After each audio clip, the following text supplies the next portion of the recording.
Kirk Tuckwell here with Mastermind the Market, your real estate stats update for the Twin Cities area.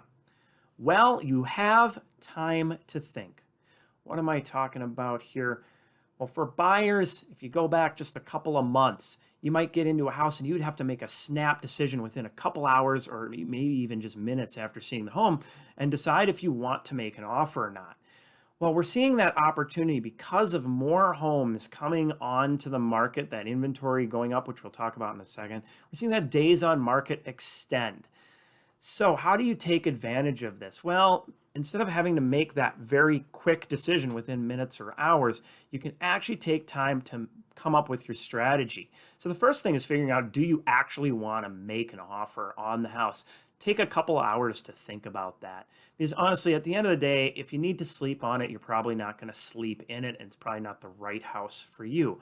But you can come up with your strategy, which is kind of deciding, hey, are you going to make an offer that same day? Are you going to wait to see if it goes into multiple offers? Are you going to hold out to see if it's still on the market on Monday or Tuesday and maybe go for some negotiation there?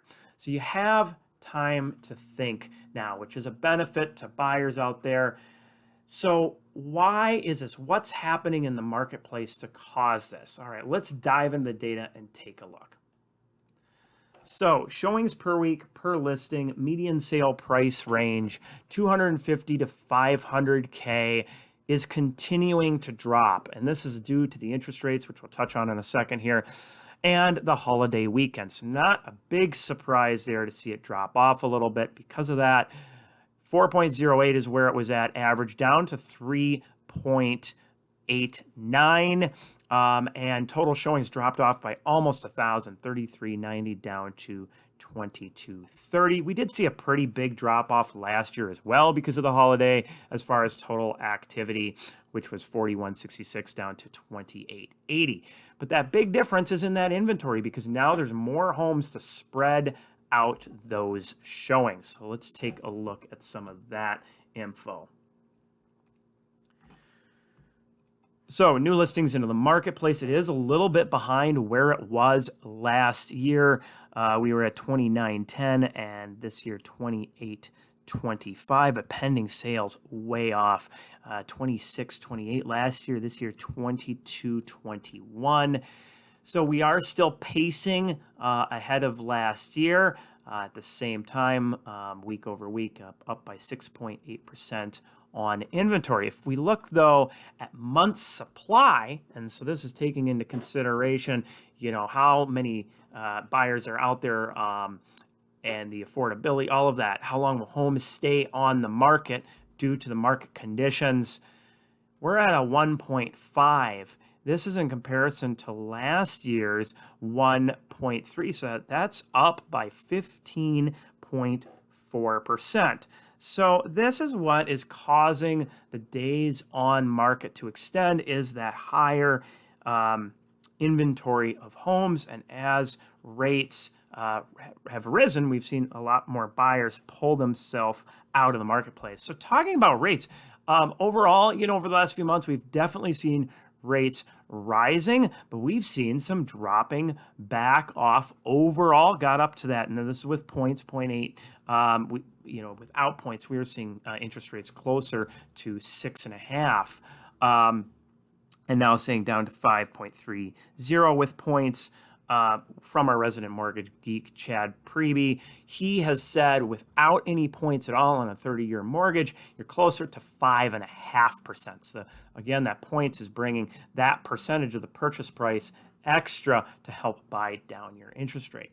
On the short term, though, the very short term, we have seen the bond market moving back up.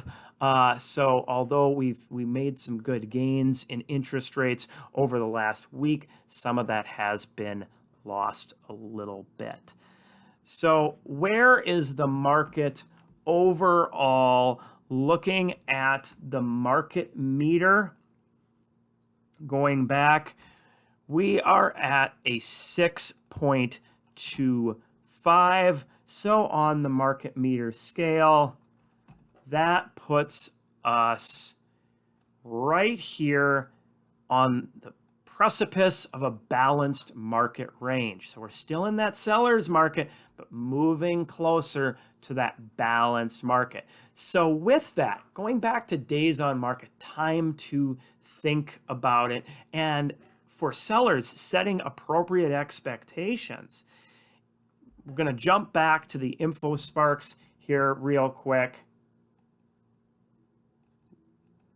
Looking at the days on market, we can see that it's starting to rise. So very little change so far on the month over month, but you'll see that come up.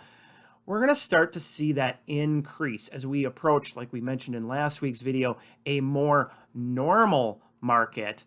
You know, days on market get much closer. I mean, towards winter time. So here's January 2020, 43 days on market. January 2019, 44 days on market.